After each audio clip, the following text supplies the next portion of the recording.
Hi everyone, welcome back to the channel. Nandito kami ngayon sa Alabang. At ang tanong, May craft beer ba dito?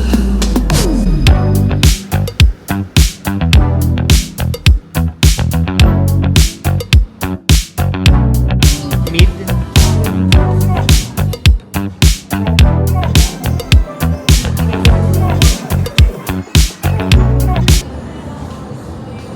So wala sa plano, hindi ko sinasadya, napadpad ako dito sa Alabang. Particularly sa may Sukat, Hillsboro area, and I saw a very familiar logo.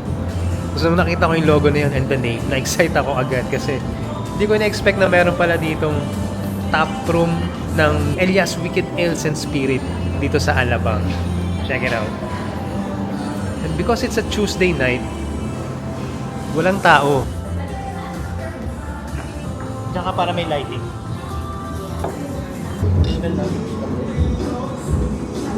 What I ordered now is their Puto Bongbong Stout.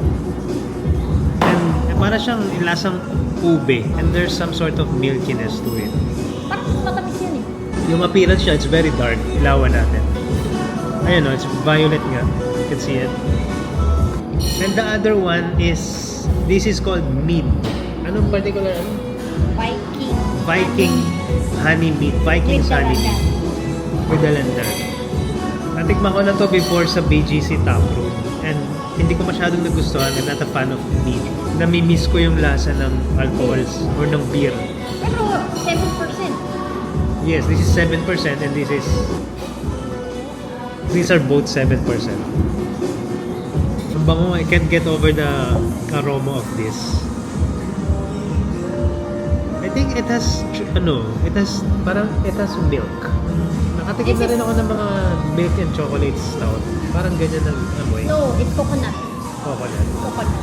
Saan yung isang Elias na pinuntahan natin? Sa Quezon City. Yung brewery nitong Elias is in Quezon City sa Ubay Street.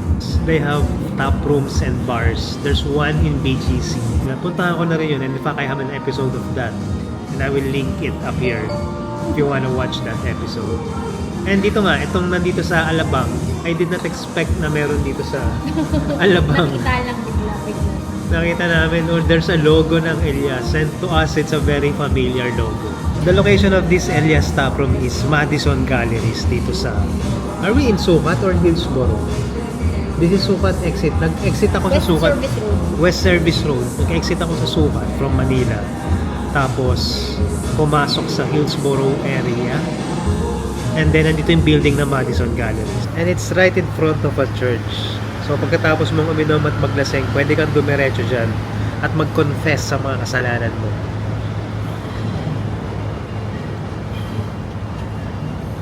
Inside this bar and restaurant, it's very much similar dun sa aesthetic ng Elias sa BGC at saka sa yung original sa Ubay, Quezon City. They have here yung mga murals. I'll show you the murals. So look, ito yung classic na mural ng Elias. And over here on the other side, they have some parang mga private areas or rooms na you can do events. But tonight, walang tao talaga. Kami lang nandito. Yeah. You can also see here yung some of the equipments na ginagamit nila sa pagbubrew ng beer. So, anong mga available na styles ng beer and ciders dito sa Elias? So, check it out. They have 23 beers, ciders, and meads. So, ang dami mong pagpipilian ng mga beers and ciders and meads dito sa Elias. If you're a fan of Pinoy craft beers, you must go here. They also have, is this pizza or nacho? It's nachos. Sige, go.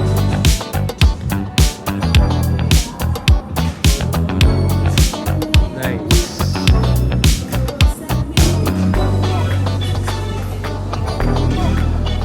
Nabitin ako sa isang baso, so umorder ako ng New England IPA. It's double IPA and it's 8.5% alcohol by volume. I like it. I like it. Isabel, do you like it? Taste it.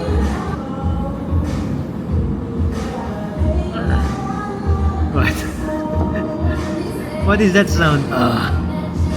What's that sound? Alam mo yung lasang mapait tapos sabay maasim. Mapait kasi nga, it's IPA and it's double IPA. It's hoppy.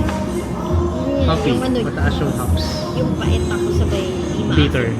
It's the bitterness.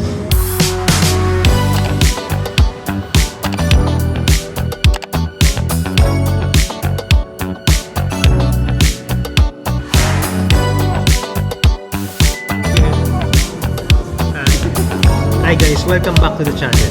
Nandito kami ngayon Dito ako ngayon sa Elias Wicked Ales and Spirit. Anyway guys, yun na lang muna. Thank you for watching this episode.